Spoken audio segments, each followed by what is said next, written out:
Kalau dipresentasikan 56,61%. Ini nggak kecil angkanya. Jadi kami minta penjelasan ini. Jadi bukan hanya peta yang antara 2019 sampai 2024 sama. Jadi kami banyak yang awam di sini Pak Menteri, tapi kalau memang dihadirkan data secara detail akan kami pelajari. Begitu juga ketika saya melihat sebaran lahan kritis di lokasi das terdampak banjir.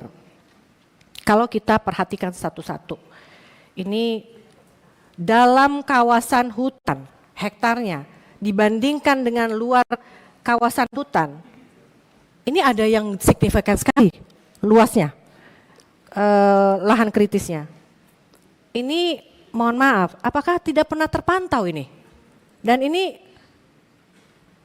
pasti nggak cuma sehari 2 hari terjadi, nggak sebulan 2 bulan. Ini pasti sudah bertahun-tahun Bapak. Dan ini harus menjadi pantauan kita, pantauan Pak Menteri dan segenap jajarannya. Saya sama dengan Aceh tadi sudah disampaikan, Sumatera Utara dan juga Sumatera Barat, ini sama, hampir sama. Intinya yang kami minta ini data secara jelas. Dan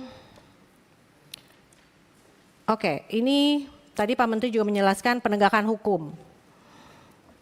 Saya terus terang sedih. Kenapa? Karena penegakan hukum ini terjadi setelah bencana besar di Indonesia, setelah memakan korban jiwa, memakan korban material gitu ya. Kenapa nggak dari dulu gitu? Udah lebih tegas lagi dalam pengawasan dan penindakan hukum.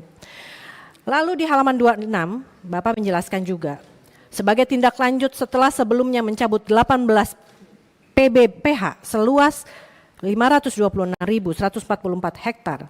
Kementerian Kehutanan atas persetujuan Presiden, saya sepakat dengan Pak Sony, jangan melibatkan Pak Presiden, Pak Menteri inilah yang membantu Bapak, Pak Presiden. Jadi nggak usah melibatkan harus persetujuan beliau, harusnya Pak Menteri, kan kalau Presiden kan nggak tahu secara teknis. Pak Menteri yang membantu beliau. Jadi saya sepakat, jangan sampai nanti bola panasnya dilempar ke Pak Presiden, seolah-olah Bapak Presiden yang mempunyai tanggung jawab. Akan mencabut sekitar 20 izin PBPH berkinerja buruk seluas 750.000 hektar se-Indonesia, termasuk di 3 provinsi terdampak banjir. Ada pertanyaan lagi dalam diri saya, ini kinerja buruknya seperti apa? Kinerja buruk kan bukan sebulan 2 bulan. Apakah tidak pernah terpantau selama ini? Apakah tidak ada monitoring evaluasi, MONEF? Dan PBPH itu setahu saya punya rencana kerja per tahun yang harus dilaporkan. Ini harusnya sudah menjadi evaluasi kita, evaluasi Pak Menteri maksud saya dan jajaran. Dan di halaman 29 ada rencana RHL pada das terdampak. Ada 3 provinsi yang disebutkan. Lalu kalau untuk kawasan hutan skemanya adalah reboisasi. Apakah ini cukup? Bukannya kita perlu identifikasi dulu. Kalau das itu jangan sampai maksud saya. Anggaran sudah besar dikeluarkan, tapi ternyata nggak cukup reboisasi saja. Mungkin perlu ada proses revegetasi. Kan kalau reboisasi kan cuma nanamin pohon. Kalau revegetasi dia harus dibikin dulu, ada semak-semaknya untuk mungkin ada tanaman paku-pakuan. Jangan sampai dengan anggaran yang minim itu ini nggak manfaat. Jadi saya mau nanya nih, apa cukup dengan reboisasi skemanya untuk rencana RHL pada das terdampak? Saya pikir ini terlalu dini, harusnya identifikasi dulu Pak. Dan berkaitan dengan anggaran, saya pernah berkomunikasi dengan teman-teman di Kementerian Kehutanan, teman-teman di Kehutanan, Dinas Kehutanan, bahwa enggak juga harus kita terpaku dengan anggaran yang ada dari APBN, juga bisa melibatkan swasta yang bertanggung jawab. Mereka sudah memanfaatkan hutan atau pinjam pakai, dia harus bertanggung jawab. HGU, iya. Bisa melibatkan mereka. Jadi kita optimal Pak kerjanya.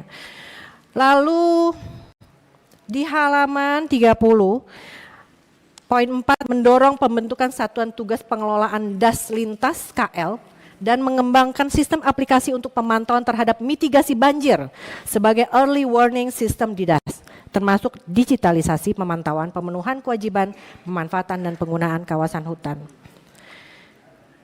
Dalam pandangan saya, kenapa seolah-olah kita harus menyiapkan dengan adanya sistem aplikasi terhadap mitigasi banjir, ini seolah-olah kita sudah nyiapin, kita harus banjir nih, kita harus seharusnya kan di awal dulu nih, jangan sampai terjadi banjir yang harus kita siapkan. Bukan kita menyiapkan mitigasi banjir, seolah-olah kita sudah siap bakal banjir. Oke, kita siap dengan banjir gitu kan. Kan harusnya yang harus kita lakukan adalah bagaimana kita tidak sampai banjir. Itu kan pengawasannya, harusnya sampainya seperti itu kan. Jangan sampai lagi ada bencana, ada banjir, baru kita bikin mitigasi ini.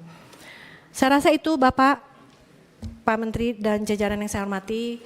Mohon maaf saya agak semangat berapi-api karena hutan ini buat saya, buat kami semua mempunyai fungsi yang luar biasa. Dan kalau memang tidak melalui dengan pengawasan yang ketat, ini banjir besar ini, bencana ini bukan hanya terjadi di 3 provinsi. Kita akan menjadi ketar-ketir nantinya. Download Tribun X sekarang, menghadirkan lokal menjadi Indonesia.